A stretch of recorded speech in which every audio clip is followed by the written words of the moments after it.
Regarder l'Afrique autrement, s'éloigner des clichés habituels, des opinions toutes faites, réduisant les particularités. C'est cela l'agenda 2063, porté par l'Union africaine en faveur de la croissance et du développement durable. Un cadre stratégique pour la transformation socio-économique du continent au cours des 50 prochaines années. The African Union Agenda is a people-centered agenda focused mostly on development. L'agenda 2063 de l'Union africaine est un cadre de promotion du développement du continent. Notre objectif, c'est de définir des indices du développement propres au continent tels qu'approuvés par les chefs d'État de l'Union africaine. Il faudrait qu'à travers le commerce, la sécurité alimentaire, les infrastructures, l'intégration et l'unité continentale, que nous ayons l'Afrique que nous voulons.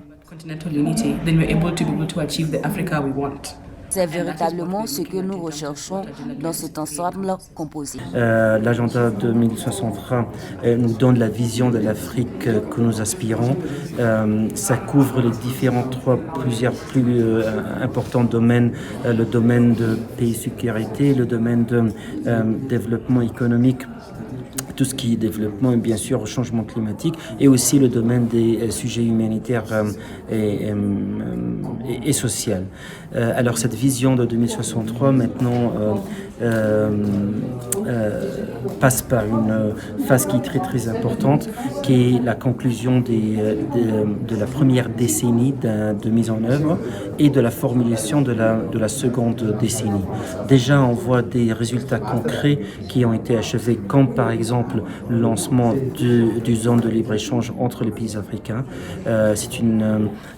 C'est un résultat concret et qui a beaucoup de potentiel, parce qu'avec ce marché commun, on aura 1,2 milliard de personnes comme consommateurs, qui donne vraiment une dimension immense pour le renforcement d'échanges de commodités, de services entre les pays africains. L'agenda 2063 suppose en amont une information de qualité. C'est la raison pour laquelle l'organisation continentale a accordé des bourses aux journalistes et créateurs de contenu pour responsabiliser les citoyens.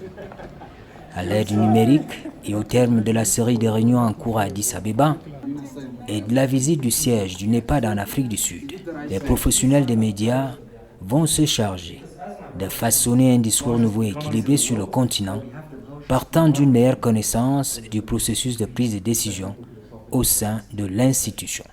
On a les organes délibérants, la conférence des chefs d'État et des gouvernements de l'Union africaine qui décident et qui approuvent les décisions. Maintenant, ce processus commence au niveau des sous-comités. Bien sûr, tout ça est... excusez-moi du terme. Ce processus commence au niveau de la Commission, qui est le secrétariat de ces États membres. À chaque sommet du mois de février, les équipes au niveau de la Commission, sous l'égide du président de la Commission, à travers le secrétariat général, initie le processus, coordonne avec les départements techniques pour collecter les informations nécessaires, les rapports, et extraire les recommandations y afférentes.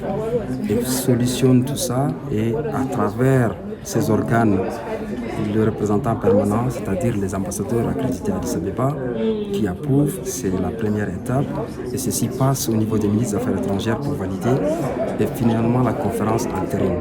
Mais je vous assure que ces décisions sont scrutées à plusieurs niveaux, clarifiées, raffinées, rationalisées, et puis posées sur la table des chefs d'État pour approbation. On parle, au cours de ces échanges, de l'utilisation innovante des données pour le développement de l'Afrique, du fonctionnement interne de l'institution. Mais on parle davantage des initiatives et projets en cours, comme par exemple la vision minière africaine. Depuis 2009, et donc le Centre africain pour le développement minier essaie d'adresser cela, et on a une approche qui est vraiment sur toutes les chaînes de valeur, depuis l'exploitation jusqu'à la dernière chaîne de valeur. Bien sûr, on s'intéresse aux problèmes fiscaux et tout ça, aux revenus, mais plus que ça, on tient à ce que ça se transforme en industrie, valeur ajoutée, essayer d'avoir d'ajouter de la valeur pour qu'on n'exporte pas brut. Donc c'est pour ça on encourage les politiques en ce sens, politique industrielle, politique aussi qu'on appelle contenu local, qui est emploi dans les pays hôtes. Parmi les atouts du développement de l'Afrique, il y a le tourisme, un secteur d'activité à forte valeur ajoutée. C'est un secteur qui a été assez négligé en Afrique. On n'a pas beaucoup tenu compte des effets que le tourisme peut avoir en ce qui concerne la création d'emplois, les services, etc. Et le problème, c'est que dans notre continent, on a beaucoup d'endroits qu'on peut vraiment faire autour. Non seulement les animaux et tout ça, mais on a beaucoup d'autres. Par exemple, Madame a parlé, en Éthiopie, on a le parc, le Unity Park, où vous pouvez voir l'histoire de l'Éthiopie, etc. Il y en a d'autres aussi, on a les technologies qu'on peut voir.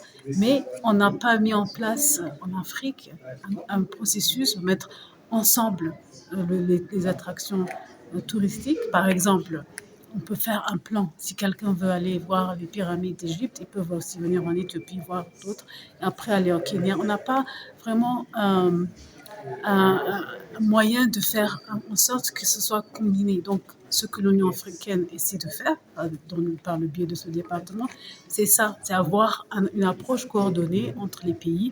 Ne pas dire que, par exemple, le Kilimanjaro, est-ce que c'est en Afrique, c'est en Tanzanie ou au Kenya, mais avoir une approche africaine, continentale de ça. Et pour ça, bien sûr, on doit développer les infrastructures, les services, tout ça, ça viendra après, mais il faut que ce soit un domaine prioritaire. Les chantiers sont vastes, les enjeux nombreux, même les rapports entre l'Union africaine et les autres instances décisionnelles internationales ne sont pas à négliger. Il y a toujours bien sûr des projets qui restent à mettre en œuvre et c'est vraiment le point d'examination de la formulation du second plan de la décennie. Aussi cette année on a commencé un exercice qui est très important avec l'idée de savoir quelles sont les décisions des organes de policy de l'Union africaine qui ont été pleinement mises en œuvre, celles qui ont été partiellement mises en œuvre et comment améliorer le processus de monitoring evaluation pour mettre en œuvre les décisions que nos chefs d'État. Mais très important, on a parlé aussi du rôle du groupe africain dans le siège de l'Union, les Nations Unies à New York et à Genève et à Vienne et peut-être même à Nairobi. Alors comment l'Afrique se prononce avec une position unifiée, avec une position qui a été prise sur le plus haut niveau, c'est le niveau de chef d'État et de gouvernement, et c'est quelque chose qu'on doit être vraiment fier. Sur la paix et la sécurité, la situation des coups d'État répétitifs en Afrique de l'Ouest reste une préoccupation majeure pour l'Union africaine. Il y a cet aspect de certaines décisions qui ne sont pas mises en œuvre, mais la Commission et l'Union africaine s'emploient et prennent en charge cet aspect pour solutionner. Et nous avions mis en place toute une équipe qui s'occupe de l'application de la mise en œuvre des décisions. Cette équipe, depuis il y a cela quelques années, s'emploie sous le leadership du président de la Commission et de la vice-présidente à la mise en œuvre de certaines décisions et d'évaluer les décisions que cette institution a prises depuis 10 ans pour pouvoir en trier quand même les décisions qui sont implémentables et aussi inciter, amener les États membres à revoir, à comprendre comment le processus décisionnel est fait. Alors, comme on l'a dit, il y a des défis, il y a des obstacles, il y a des difficultés, mais ce qui est très important, qu'il y a aussi les mécanismes à répondre à ces défis, à donner une solution à ces difficultés, à ces problèmes. Alors les mécanismes africains sont très bien établis dans le sein de l'Union africaine et ces mécanismes, quand ils commencent à réagir, à examiner, ils nous donnent le perspective, ils nous donnent le chemin sur lequel on doit continuer notre voyage de l'Union africaine.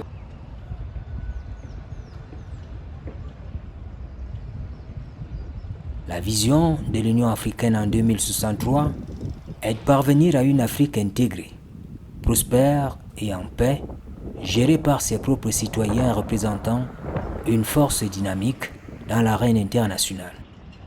Et sur ce plan, les boursiers des médias africains ont un rôle fondamental. I think the media fellowship is a very key avenue in terms of Les boursiers getting des to médias de l'Union constituent l'élément clé dans le dispositif permettant de comprendre ce que c'est que l'Union africaine, ce qu'elle fait pour le continent. Ils doivent recadrer le récit africain en le rapprochant de la vérité des faits.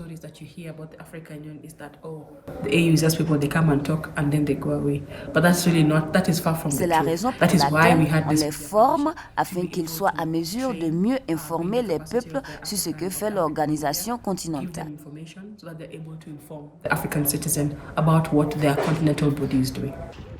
Sur la scène internationale, il faut promouvoir et défendre les positions africaines communes sur les questions d'intérêt pour le continent et ses peuples.